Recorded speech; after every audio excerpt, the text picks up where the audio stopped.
For more than a year and a half, Kilauea has been putting on a show. Towering lava fountains, glowing crater walls, and eruptions so consistent that scientists can practically schedule it on a calendar. Tourists fly in from around the world just to watch it. Live streams run around the clock. It's become one of the most reliably photogenic natural spectacles on the planet. But underneath all of that spectacle sits a much darker possibility. One volcanologists have been quietly watching for just as long. Kilauea's magma doesn't have to stay where it currently is. It has moved before, suddenly, with almost no warning, straight into the middle of populated neighborhoods, and scientists say the exact same mechanism that's fueling today's fountains is capable of doing it again. To understand why this matters, you first need to understand what's actually been 2024 and how it fits into a much longer, well-documented history stretching back centuries before anyone was watching this volcano with modern instruments at all. That's when the current eruption began, confined almost entirely to a single spot, a crater called Halemaumau, sitting inside Kilauea's summit caldera.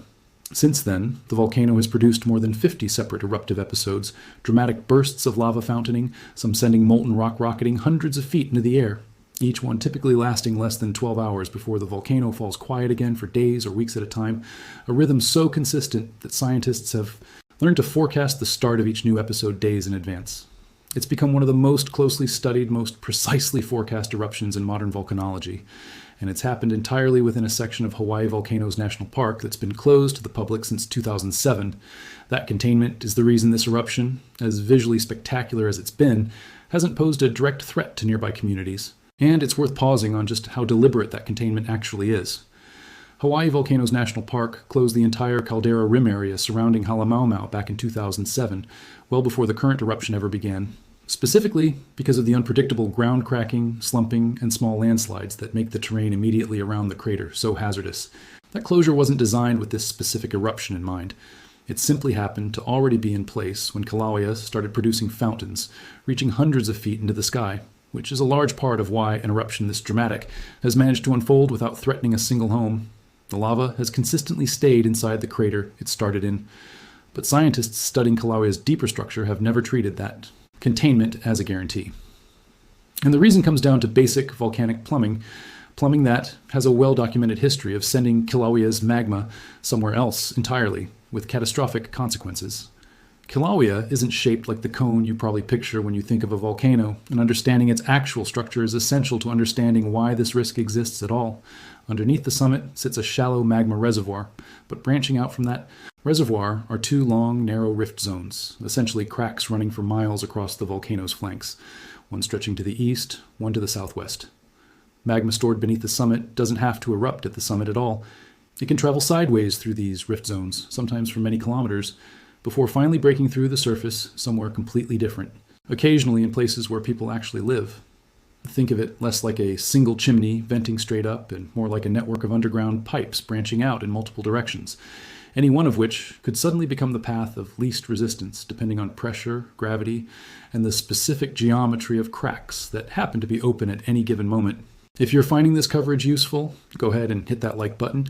It genuinely helps this kind of volcano coverage reach more people who need to see it. This isn't theoretical. It's already happened, and relatively recently.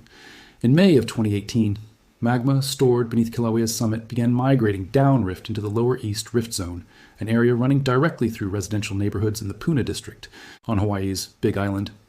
Over the following weeks, 24 separate fissures tore open along a roughly 6-kilometer stretch of fractured ground, sending lava flows advancing in multiple directions at once, straight into homes and streets that had shown no obvious signs of danger just days earlier. As magma drained out through those new fissures, the lava lake at the summit itself collapsed downward, triggering a series of explosive collapse events that sent ash plumes several kilometers into the sky. By the time that eruption finally ended months later, it had destroyed 716 homes and added roughly 360 hectares of new land to the island. Entire neighborhoods, places called Leilani Estates and Kapoho, were simply gone, buried under lava that had traveled miles from where anyone expected it to emerge.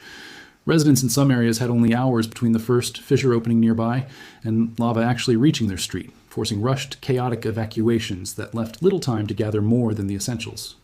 Families who had lived in these communities for generations watched decades of memories disappear under molten rock in a matter of days, with many never able to return to the land their homes had once stood on.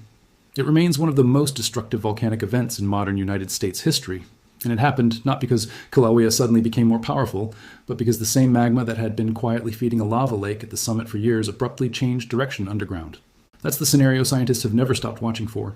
And it's exactly why the current eruption, despite its predictability, still gets treated with real caution behind the scenes, even as it draws crowds and cameras from around the world. Researchers at the Hawaiian Volcano Observatory have explicitly stated that future eruptions remain possible along Kilauea's rift zones with very little warning. In some past cases, the gap between the first clear warning signs and lava actually breaking the surface has been as short as 1 hour, according to the observatory's own published hazard information. Not 1 day, 1 hour. That's how fast this particular hazard can develop once magma genuinely commits to a rift zone pathway instead of the summit, leaving residents and emergency officials alike with almost no margin for a slow, deliberate response once that threshold is crossed. The 2018 disaster wasn't an isolated fluke either. It's part of a documented recurring pattern in Kilauea's behavior that stretches back centuries. Scientists studying the lower east rift zone have identified evidence of powerful explosive eruptions occurring in that same. There's a genuinely unsettling detail buried in how scientists talk about this risk too. Geophysicist Ingrid Johansson, who has led much of the forecasting work behind Kilauea's remarkably predictable summit episodes, has been direct about the limits of that predictability. The forecasting model that's allowed scientists to call individual eruption episodes days in advance depends entirely on Kilauea continuing to behave the way it currently is, refilling and erupting from the same summit vents in a consistent, repeating cycle. If the underlying magma supply ever shifts its behavior, whether that means migrating toward a rift zone or simply changing how it moves through the summit system, that forecasting precision could disappear just as suddenly as it appeared. Observatory's ability to provide these detailed predictions will almost certainly end someday, most likely because the volcano itself starts doing something new. That's a remarkable thing for a scientist to say publicly about our own forecasting model, essentially building in an honest acknowledgement that the very tool making Kilauea feel so predictable right now is itself dependent on the volcano continuing to cooperate, something no one can actually guarantee. That uncertainty is part of what makes the current situation genuinely worth paying attention to, rather than simply enjoying as a spectacular natural show. Every one of those 50-plus eruptive episodes at the summit represents magma that chose to erupt in the one place on the entire volcano where it poses essentially no direct threat to human life or property, contained within a section of national park that's been closed to visitors for nearly 2 decades. Nothing about the physics of this volcano guarantees that pattern continues indefinitely. The same underground plumbing that's reliably fed Halemaumau crater more than 50 times since December of 2024 is directly connected to pathways that, in 2018, destroyed over 700 homes in a matter of weeks, and that in 2024 opened up fresh cracks and triggered a real eruption along the East Rift Zone with barely any warning at all. For residents of the Puna district specifically, this history isn't abstract. Many of the people living in communities along Kilauea's East Rift Zone today either lived through the 2018 disaster directly or know someone who did. Public awareness of this particular hazard runs deep across the Big Island, not because officials have been alarmist about it, but because the geological record and recent memory both tell the exact same story over and over again. Studies conducted with Puna district residents in the years following the 2018 disaster found that many households had already developed their own informal evacuation plans and warning routines long before the next crisis arrived, a direct, lasting consequence of having lived through an eruption that gave some neighbors only hours of real warning before lava reached their property lines. That kind of hard one. Community-level awareness doesn't fade quickly, and it shapes how seriously people living downrift take every new update coming. Out of the observatory, even during a period when all the visible activity remains safely contained at the summit. Lava flow hazard assessments conducted by government geologists have repeatedly emphasized that changes in eruptive behavior at Kilauea could conceivably send future flows toward Stigonbagung, communities that current activity patterns haven't threatened yet. A caveat that shows up again and again in official scientific reporting, precisely because it remains true no matter how stable any given eruptive phase appears. These assessments are updated periodically as new data comes in, but the underlying conclusion has stayed remarkably consistent across decades of monitoring, that predicting the exact path any future rift zone eruption might take remains genuinely difficult, shaped by subtle variations in underground topography, magma supply rates, and the specific configuration of cracks open at any given moment. None of this means an East Rift Zone eruption is imminent right now.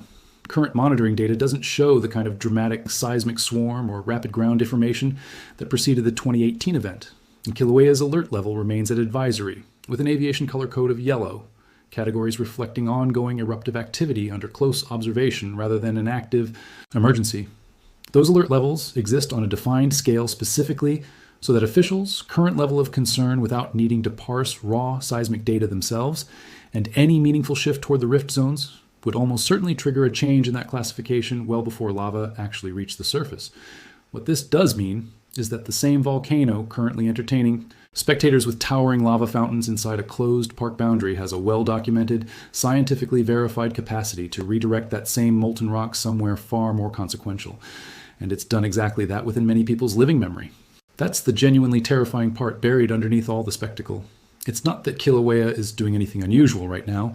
It's that the very same magma system producing these predictable, almost photogenic eruption episodes is wired directly into pathways capable of reaching populated neighborhoods with as little as an hour of warning. A fact scientists have never stopped monitoring for, precisely because they know exactly what happens when that warning arrives. Hawaiian Volcano Observatory. Scientists continue watching every available signal across Kilauea's entire structure, not just the summit crater currently drawing all the attention, because the volcano's own history has taught them that the quiet, contained pattern playing out today is only one possible chapter in a much longer, much less predictable story. For now, the lava keeps rising and falling inside Halemaumau, right on schedule, exactly where scientists can watch it safely.